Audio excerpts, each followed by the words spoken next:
አንቺ ነሽ እንደ ያ ነገር ክፍሌ ውስጥ እንደተደፋ ለባምላክ የነገርሽው? እኔ ምን አውቄው? ግን እሱን ያዳነሽ። ግን ታዲያ እንዴት አወቀ?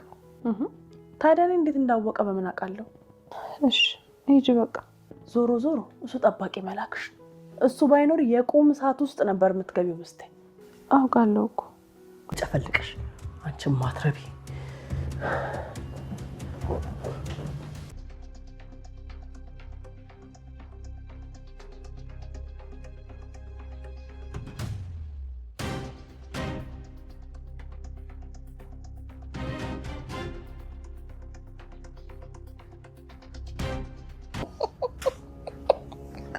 እርግጠኛ ነኝ እስካሁን ድረስ እንደ ዶሮ ግን ጥልጥል ብላ ነው የሚሆነው። ታባቷ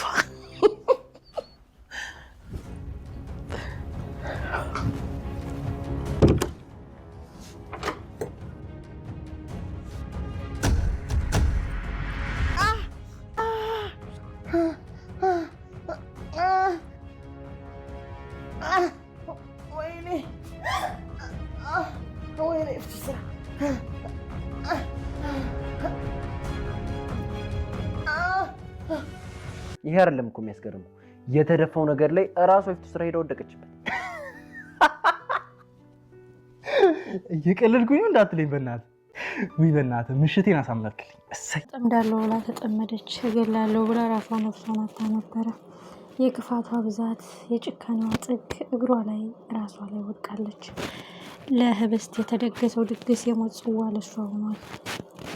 ወይዘሮ ይፍቱን አሁን የሚገባትን ቅጣት አግኝታለች። እጅግ የሚገርምና እጅግ የሚደንቅ ነገር። አንዳንድ ጊዜ የዋህ መሆንና ቅን ልቦና መኖር ከየትኛውም ነገር ይጠብቃል። በታፈሰ አማካኝነት የይፍቱ እቅድ ገደል ገብቶ ይፍቱ ራሷ ፈርጣበታለች። በዛ ሮቶ ሰውነቷ መሬት ላይ ዘጭ ብላ የሚገባትን ቅጣት አግኝታለች።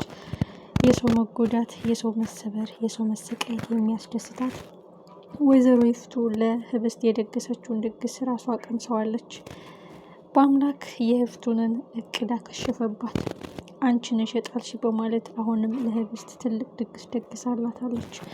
አንቺን ከመጉዳት አንቺን ከመግደል ወደ ኋላ አላለም የምትለው ለንብረት ብለው እሷን ለማጥፋት ጧት ማታ የሚለፉት እጅግ አደገኛ ባልና ሚስት፣ አባትና የእንጀራ እናት፣ የእነሱ መጨረሻ ምን ይሆን? አብነት የይፍቱንን አደገኛ ወጥመድ ሲሰማ እጅግ ገርሞታል። እንደዚህ ሆና እንኳን ለሰው የማያዝኑ አስተሳሰባቸው የተደፈነ ማሰቢያቸው የተዘጋ ይመስላል። ቆይ ምን አደረገቻቸው? ከዚህ ጥፋቷ የማይማሩት ለምንድን ነው? እሷ ክፋትና ተንኮል ቢኖርባት እስከ ዛሬ ባረጓት ነገር ትጠፋ ነበረ። ግን መልካም ልብ ካለህ አትጠፋም፣ አትሞትም፣ አትጎዳም። በእነሱ ክፋትና በእነሱ ተንኮል በዙሪያው እንደከበቧት አይደለም። እኛ መልካም ሰዎች አለን። መልካም ነኝ ብዬ ባልጠራም በአምላክ አለ፣ ታፈሳለች፣ አብነት አለ። ራሳቸውን ለህብስት የሚችሉት መስዋዕትነት እየከፈሉላት ነው። እንደነሱ እገዛ ነው እንጂ እንደ ይፍቱና እንደ አቶ አለም ተንኮልማ ህብስት እስካሁን ሞታ ነበረ። በአምላክ ከህብስት ድብን ያለ ፍቅር ይዞታል። ህብስትንም እባክሽን ተጠንቀቂ፣ ወጥመዷን ስላከሸፍንባት አሁንም በድጋሚ ከባድ ጉዳት ልታደርስብሽ ትችላለች ሲል ህብስትን አስጠነቀቀ። ህብስት ነገሮችን ቀለል እያደረገች ብታይም አሁን ግን የመጨረሻ እንዲህ እኔማ ተፈትፍጭ ጉዳት ደርሶብኝ የእሷን ጽዋኔ ላይ ቀጠጥቸው በቀለሉ አልተዋትም በማለት አሁንም ንክስ አድርጋ ይዛታለች። አቶ አለም ይፍቱን አስጠነቀቀ።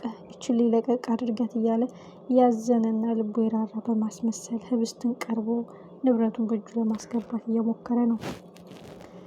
በአምላክ ሁሉም ነገር ጥንቅቅ አድርጎ ክፋታቸውና ወጥመዳቸውን የሚያውቀው በአምላክ የአቶ አለም ህብስት ላይ መለጣጠፍ ደስ አላለውም። እያሳሳቀ ሊጎዳሽ ሊሆን ይችላል፣ እያሳሳቀ ሊቀብርሽ ሊሆን ይችላል፣ ተጠንቀቂ፣ ይፍቱን እንኳን አታያትም እንዴ? ዝም ብላ አድፍጣ ቆይታ ስለ ቆምሽ ብቻ ቁመሽ ስለተራመድሽ ብቻ መልሳ አጣጥፋ ልትጥልሽ እኮ ነበረ። እድሜ ለታፈስ ደውላ ባትነግረኝ ወደ እኔ ክፍል አልወስድሽም ነበረ በማለት እንግዲህ የመውሰዱን ሁኔታ እንደ ጥፋትና እንደ ቁጭት እያደረገው ነው። ምክንያቱም ከተጠመደው ወጥመድ ባድናት ሌላ አደገኛ ወጥመድ እያዘጋጀችላት ነው እያለ በጸጸት እየተጎዳ ነው። በአምላክ ምንም ቢሆን ብልጥ ልጅ የያዘውን ይዞ ነው የሚያለቅሰው ይባላል። ህብስት ይቺ ሴትዮ ባዘጋጀችላት የማንሸራተቻ ሳሙና ወድቃ ቢሆን የእውነት ወይ ራስ ቅሏ ይመታል ወይ እግሯ ድጋሜ ይሰበራል። ከባድ ጉዳት ነበር የሚደርስባት። እጅግ የሚያሳዝና ልብ የሚሰብረው ርህራሄ የሌለው ጨካኙ አባት ለስሙ ግን የአባትነት ስም መጠሪያ ይዟል።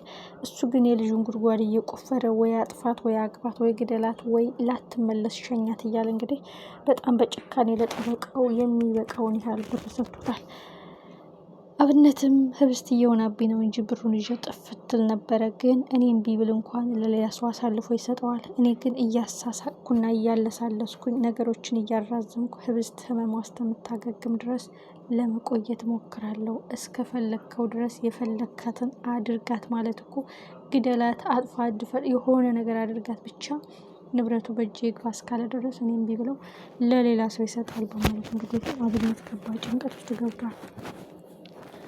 ይፍቱ አሁንም ህብስት ከወጥመዱ ስላመለጠች በጣም ተናዳለች። እጥፍ ነው ማስከፍላት። ያሁኑ ወድቃ እግሯ እንዲወልቅላት ነበር ያስተካከልኩላት።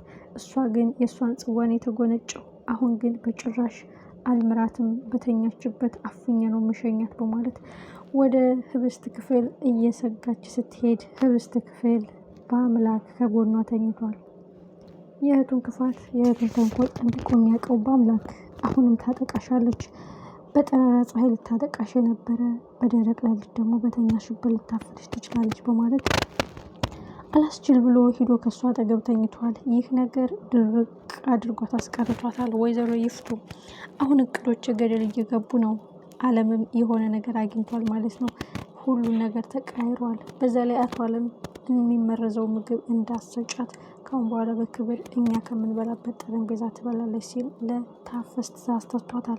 ይህ ትእዛዝ ደግሞ ለይፍቱን እጅግ ሰላም ነስቷታል። የተደገሰ ድግስ አለ፣ የተጠመደ ወጥመድ አለ፣ እኔ ይፍቱ አይደለሁም ጨርሳችኋለሁ ስትል በልክና በቁጭት ተነስታለች።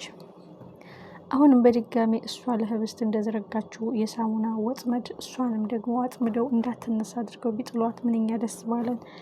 አቶ አለም ግን ህብስት ላይ የሚለጣጠፈው ነገር ምንድን ነው? ያዘን አባት፣ ተንከባካቢ፣ ተጨናቂ አባት መስሎ እየቀረባን ነው። ይህ ሁኔታ ግን አብነትን ወይም በአምላክን አላስደስተውም። ጉድጓድ የሚቆፍር ጥላት እየሳቀ የሚቀብረው አሟሟታችን ሊያከፋው እንጂ ሊታደገን አይደለም በማለት የሚያስበው በአምላክ አሁንም ህብስት በድጋሚ ለመጠበቅ ለመከላከል እየሞከረ ነው። በዛ ላይ አሁን በዙሪያው የመጣው አንድ የህብስት ጓደኛ አለ። ካለፈው ስታትሽ ተማሪ የኔ ያልሻቸው ሰዎች ሲጎዱሽ እንጂ ሲጠቅሙሽ አላየሽም። እንዴት ብለሽ አምነሽ የምትቀበያቸው ጓደኞችሽ ስብርብር አድርገውሽ ነው የሚሄዱት።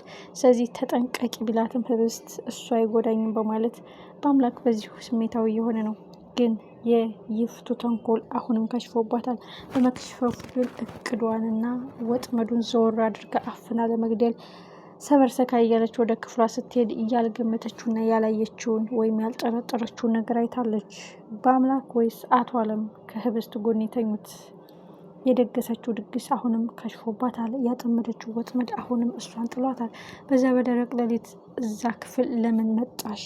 ኦልሬዲ እሷን ለመግደል ወይም እሷን ለማጥፋት ነው በማለት እንግዲህ የሚገባትን ቅጣት መሰጠት አለባት። ይቺ የተረገመች ሴትዮ ድል በአምላክ ለህብስት